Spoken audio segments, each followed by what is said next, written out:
partons en voyage en Angola, vous faire découvrir la culture, la vie sociale avec 3 personnes qui connaissent très bien ce pays-là. Et puis, bien sûr, nous ne manquerons pas de parler des femmes aussi angolaises. Elles n'ont pas pu venir, mais elles sont représentées par ces messieurs d'une certaine manière. On ne sait pas comment, on va voir. Nous allons les recevoir, monsieur, sur cet écran. C'est le responsable de l'éducation de l'association IEBA. Vous êtes monsieur Pukala Mayomana. Bonjour. Bonjour. Je dis IEBA, mais en fait, c'est IEBA. C'est ça. Merci pour votre présence sur le plateau. Avec nous 2 autres messieurs à ma droite. Vous êtes monsieur Alfonso Uta Viegas. Bonjour monsieur. Bonjour. Vous êtes vous aussi membre de l'association IEGA? Oui, je suis. IEBA. Yeba. Yeba, ça veut dire bravo aussi, hein, dans certaines langues on dit Yeba quand on danse très bien. Et puis, avec sa belle chemise rouge, c'est monsieur Castro David Bougou, bonjour. Bonjour. Vous êtes le secrétaire général de IEBA. Merci pour votre présence à tous les 3 sur notre plateau. Nous avons souhaité faire découvrir un tout petit peu à nos téléspectateurs qui ne connaissent peut-être pas l'Angola, la culture et la vie sociale en Angola. Je rappelle qu'en Angola, la langue que l'on parle, c'est plutôt le portugais. Mais comme vous êtes des personnes sans frontières, vous avez accepté de parler français avec nous. Sinon, nous serions perdus. Alors, l'Angola, pour ceux qui ne connaissent pas, on a quelques cartes à montrer. C'est entre quoi et quoi? L'Angola, ça se trouve entre la RDC en haut et à l'est, je crois, il y a l'océan qui est là-bas. Donc, l'Angola, elle se trouve là. Et voilà, c'est ce que je peux vous dire pour l'instant. Vous êtes à Paris, vous vivez en Angola, vous êtes de passage à Paris, vous êtes à Paris, c'est bien cela? Tout à fait. Alors, une organisation comme celle-là, je dois le dire quand même que c'est IEBA, qu'est-ce que ça désigne? IEBA, c'est Église évangélique baptiste en Angola. Il y a un I parce que c'est en portugais. Alors, en portugais. Igreja. Alors, dites-nous avec l'accent qu'on soit émerveillé. En tout cas, avec l'accent, j'aurais du mal, mais c'est Igreja évangélique baptiste en Angola. Bon, voilà qui est dit. Vous êtes le responsable de l'éducation, je le disais tout à l'heure. Vous en êtes, vous, membre et le secrétaire général. Alors, cette organisation est présente désormais en France. C'est aussi la raison de votre passage à Paris. Que peut-on dire aujourd'hui de la culture et de la vie sociale en Angola? Est-ce qu'on va parler des jeunes d'abord, parce que c'est l'avenir de demain. Quelle est la situation des jeunes aujourd'hui? Tout le monde ne connaît pas forcément ce pays-là. Ne nous dites pas que du bien, parce que c'est votre pays. C'est bien, comme on a décrit l'Angola, nous faisons frontière la République démocratique du Congo au nord, la République de la Namibie au sud, à l'est de l'océan Atlantique, et à l'ouest de la Zambie.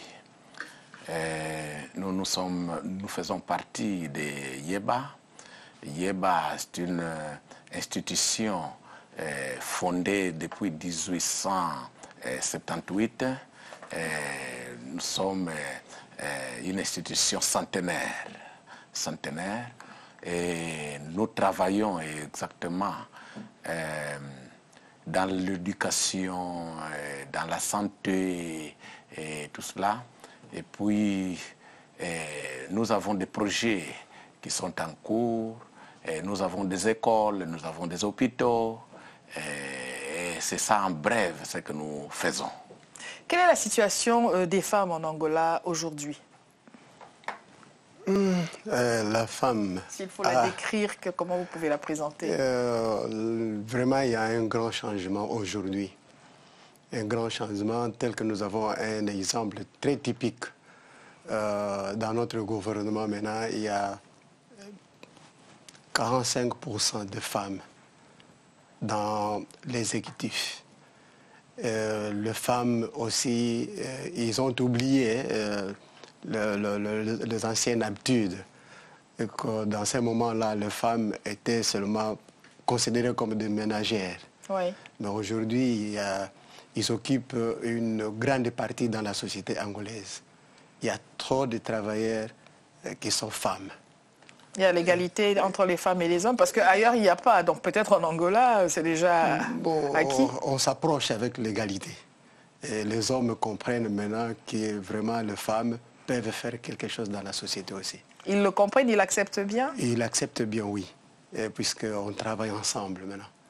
Quand vous entrez dans des bureaux en Angola, vous trouverez plus de femmes que les hommes. Et vraiment, on a confiance aussi avec les femmes. D'ailleurs, en d'autres mots, pour ajouter, la population angolaise, la grande partie, ce sont des femmes. La grande partie sont des femmes. Et deuxièmement, ça revient des jeunes. Et puis, les femmes, maintenant, les femmes angolaises sont, elles ont en quelque sorte atteint un niveau même de l'éducation supérieure. C'est ça que c'est un orgueil pour nous. Mais justement, j'allais poser la question, comment l'Angola fait pour arriver à ce stade-là, alors que, comme je le disais tout à l'heure, ça n'est pas un acquis dans les pays de la sous-région. Hein. On sait qu'il y a encore le décalage. Vous êtes limitrophe avec la République démocratique du Congo. Vous voyez bien ce qui se passe à l'est du Congo, par exemple. Donc, on est curieux de savoir comment l'Angola a réussi à arriver à cela. Est-ce que c'est parce que vous avez beaucoup de pétrole ? Non, non, ce n'est pas beaucoup de pétrole, surtout, mais c'est la bonne volonté aussi de nos responsables politiques. Oui. La bonne volonté.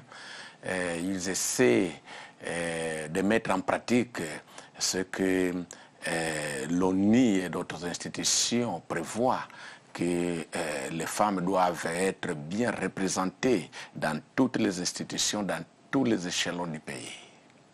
Quelle est, comment dirais-je, la diaspora angolaise en France? Est-ce qu'elle est nombreuse? Parce que, certes, il y a l'Angola, il y a les pays limitrophes, mais ce que l'on doit rappeler à nos téléspectateurs, c'est que ce sont des peuples identiques en dehors de la question du découpage des frontières. Le Congo, pour ne pas le nommer, c'est le même peuple, c'est bien cela?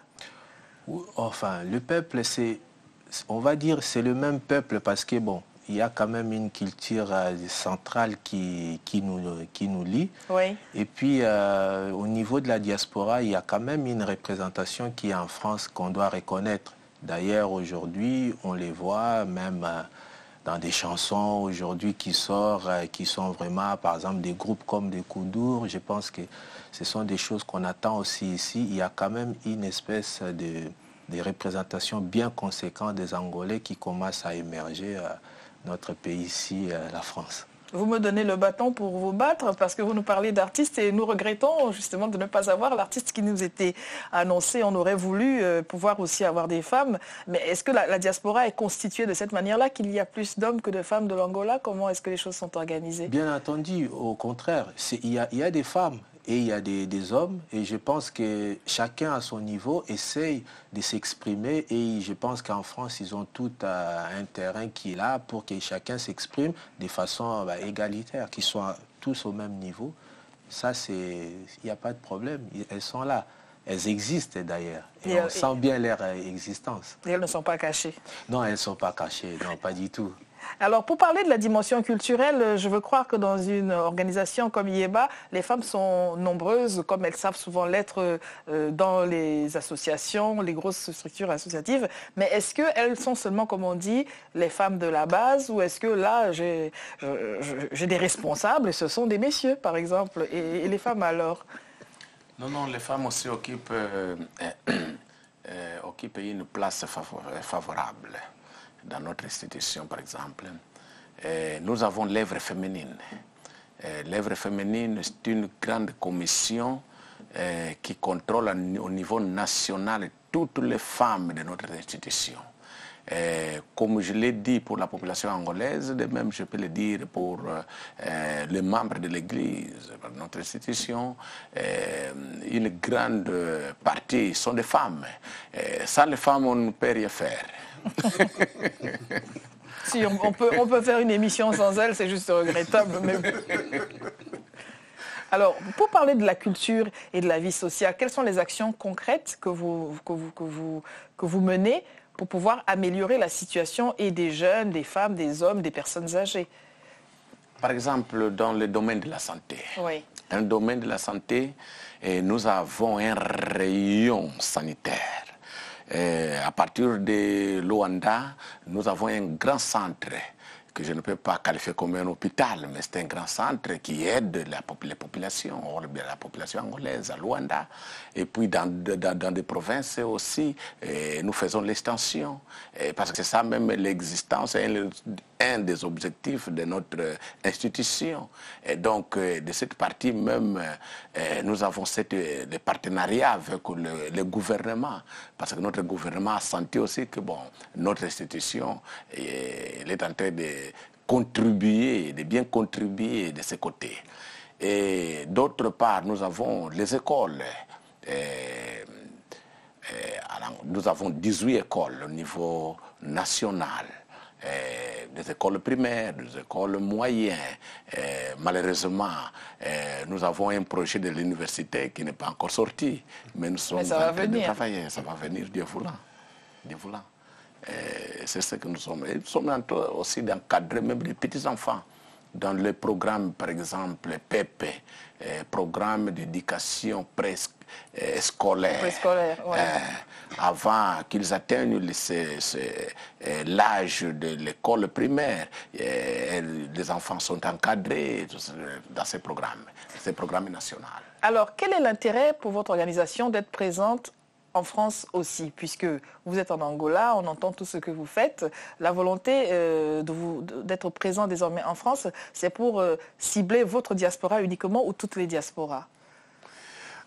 Notre présence en France, réellement, on a vu que beaucoup de nos fils qui se trouvent dans ce pays, dans l'Europe, ont quand même perdu leur sens.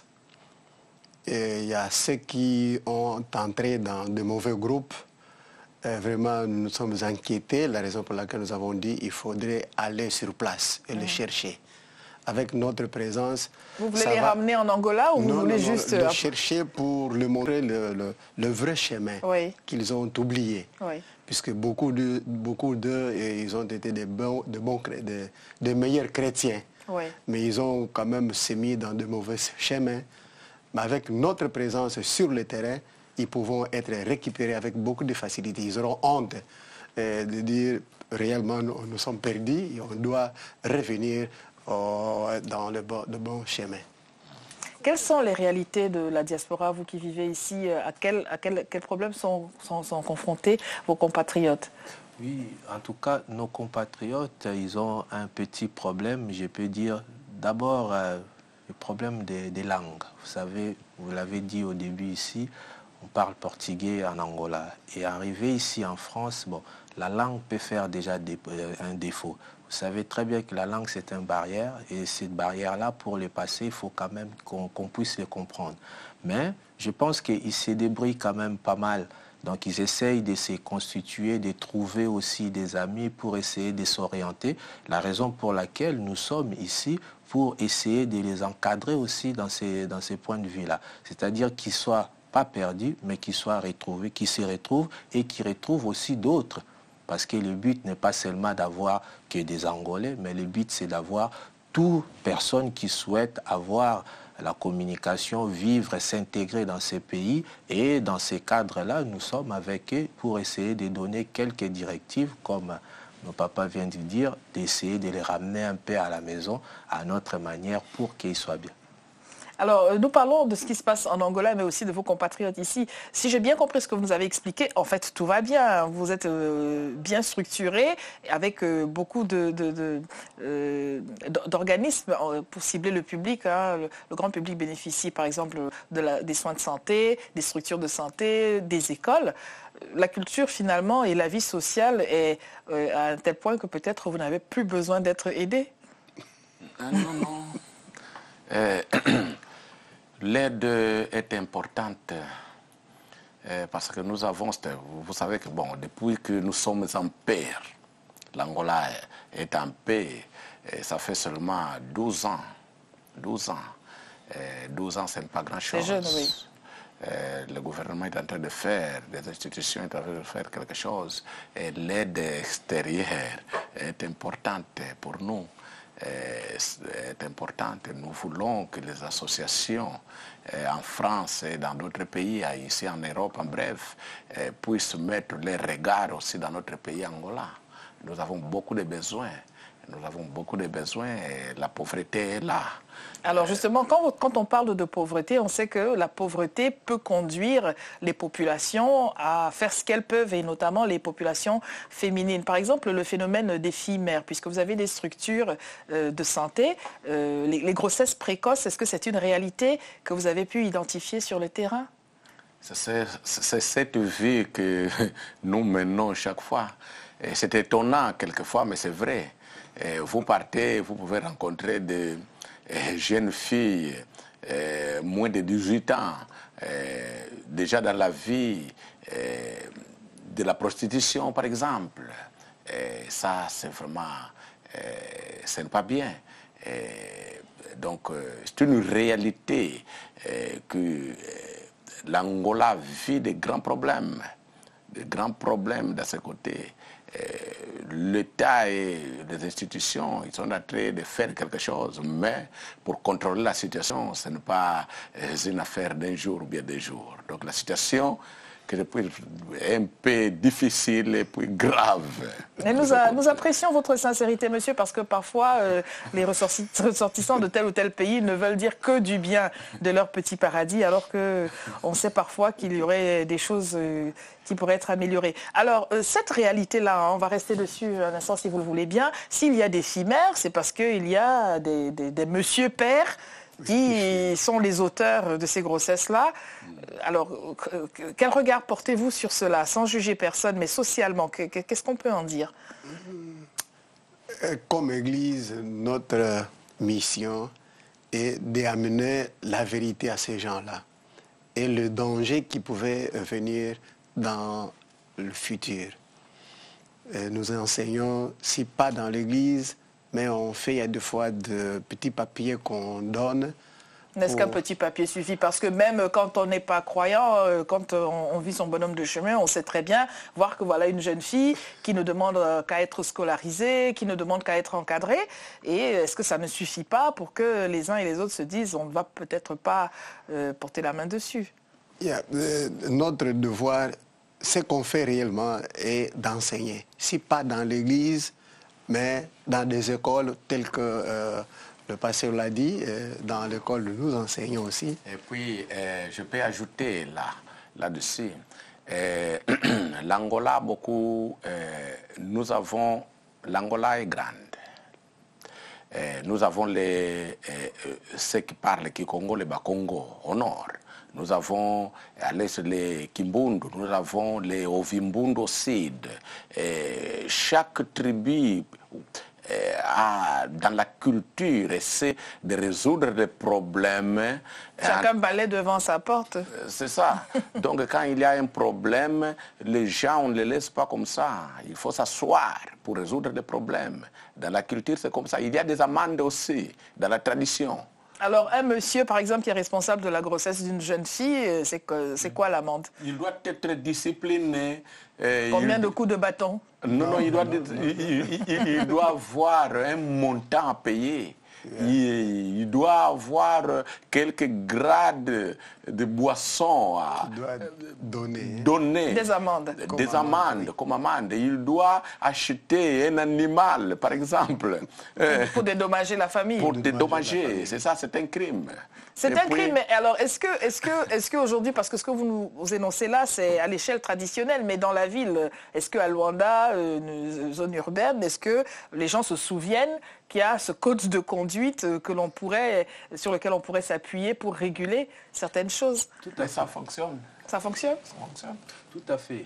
On peut dire aussi, ça c'est vraiment une question qui est très délicate, mais nous avons pris le devant dans le sens qu'ici en France, au niveau de notre association, nous avons lancé une activité pour récolter des dons pour pouvoir aider. Par exemple, nous avons eu beaucoup de préservatifs, si je peux dire, pour envoyer là-bas afin de permettre les gens de pouvoir déjà se protéger. Vous savez, aujourd'hui, vous parlez peut-être des questions des femmes qui mettent au monde rapidement, mais il y a aussi les maladies. Oui. Il y a aussi les maladies, donc il faut essayer de trouver une solution. Ça, c'est un rôle qui est vraiment le nôtre dans le cadre de l'association. Nous essayons de ce que nous pouvons avoir ici de la part de d'autres compatriotes et d'autres, envoyer quelque chose pour pouvoir contribuer à aider cette population qui est, on va dire clairement, qui est dans un état très délicat. On les aide comme on peut au niveau de nos institutions pour pouvoir que demain, qu'ils puissent avoir quelque chose de convenable. Nous prenons quelques instants pour montrer à nos téléspectateurs des images de l'Angola. C'est en vidéo, on regarde ceci, à tout de suite.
Nous sommes toujours sur le plateau avec les membres de l'association IEBA qui nous présentent ce qu'ils font aussi en France puisqu'ils sont de passage. Quel message voulez-vous adresser à nos téléspectateurs qui vous écoutent?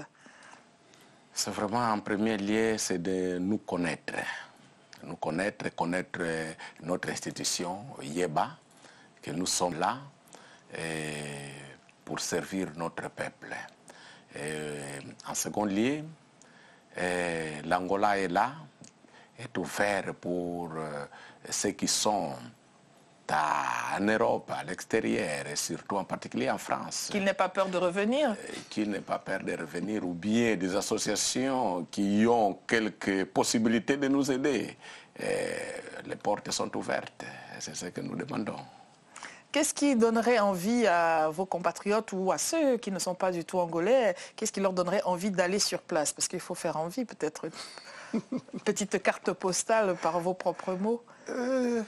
Seulement remercier ceux qui nous écoutent dans ce moment, que réellement nous sommes venus à Paris pour leur donner la force et aussi les dire si un jour ils pouvaient visiter là où ils sont venus pour voir comment est-ce que le développement de ce pays est maintenant.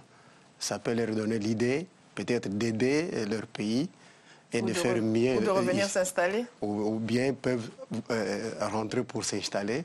Tout dépendra d'eux-mêmes pour apporter aussi l'aide qu'ils peuvent selon leurs possibilités. On ne va pas chercher loin. Il y a quelqu'un ici qui est originaire de l'Angola et qui vit en France. Auriez-vous envie de retourner vivre au pays? Bien entendu. Vous savez, l'Angola, c'est un pays qui est, on va dire, un pays qui est en développement. Il y a beaucoup de choses qui se passent en Angola en termes de travail. Le pays est en train de se développer. Il y a des écoles qui se construisent. Il y a des compagnies qui vont s'installer là-bas. Il y a vraiment beaucoup de choses. Donc, tous ceux qui sont diplômés, qui ont besoin d'aller travailler, de rentrer dans le pays, je pense qu'il y a une place pour tout le monde. Aujourd'hui, l'Angola a besoin de son peuple aussi de venir pour y travailler, de ne pas laisser le pays aux autres, mais aussi au peuple angolais lui-même de rentrer, de travailler, parce qu'il y a beaucoup de choses qui changent au pays. Chaque fois on part là-bas, il y a un changement. Vous êtes en train de nous dire que vous êtes sur le chemin du retour, là? Non, pas forcément le chemin du retour, mais pouvoir y aller là-bas et revenir sans problème et pouvoir travailler s'il faut. C'est encore des allers-retours. Vous n'avez pas été convaincant. Vous parliez de retour définitif. Monsieur dit pas tout de suite. Finalement, votre français, il est bien meilleur que notre portugais. Merci à tous les trois d'avoir accepté de venir nous parler de ce que vous faites. Je rappelle que vous êtes donc de Iyeba. J'affectionne de dire ce mot Iyeba. Quand quelqu'un danse par chez nous au Cameroun et que c'est très bien, on dit Iyeba. Ça veut dire très bien. Merci beaucoup et à très vite. Merci.